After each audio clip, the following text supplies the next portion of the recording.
Dr. Younos, so the marriage rate in America is tumbling downwards, and according to Pew Research, around 50% of millennials in this country, which are people between the age of 27 and 42, are not married, with most not even really believing in marriage.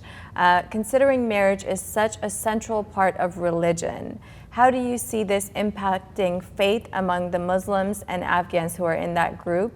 And let's say some of them never get married. Would they be considered to be bad Muslims?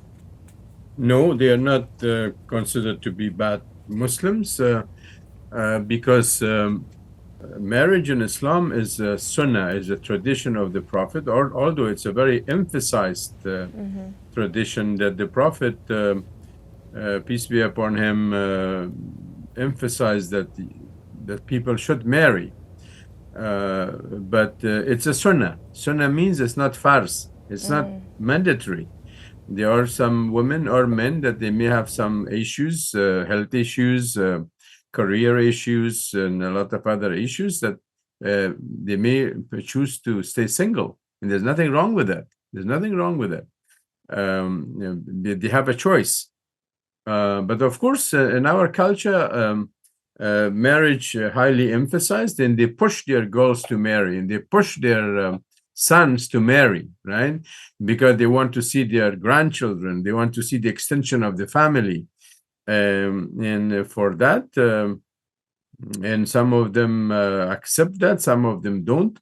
But from an Islamic point of view, again, it is highly emphasized to marry, but at the same time, it's a sunnah, it's not fars, it's not mandatory, it's not obligatory. People can stay single, men and women, and they can live in a separate apartment or apartment complex if they want to.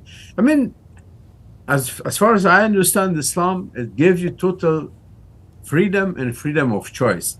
If one wants to go under the influence of culture and taboo of culture and what, as we discussed earlier about Mardum Chi Megan or what people say, that's a different issue.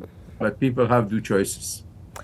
Perfect. I really appreciate this point. I think what's really needs to be distinguished is between Islam and culture, right? Yes. So culture can be like thousands of years of in Islam as well.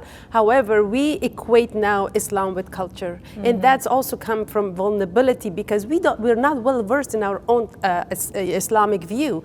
Once we study it, then we can actually understand what Islam is. And I couldn't agree with Dr. Younos more than that. That Islam is such a beautiful religion when you actually go deeper and study it. But we put all these cultural nuances and make it like a little blur out of it and then call it the Afghan culture. Right. We need to educate ourselves if we really wanted to improve ourselves, improve our society and family.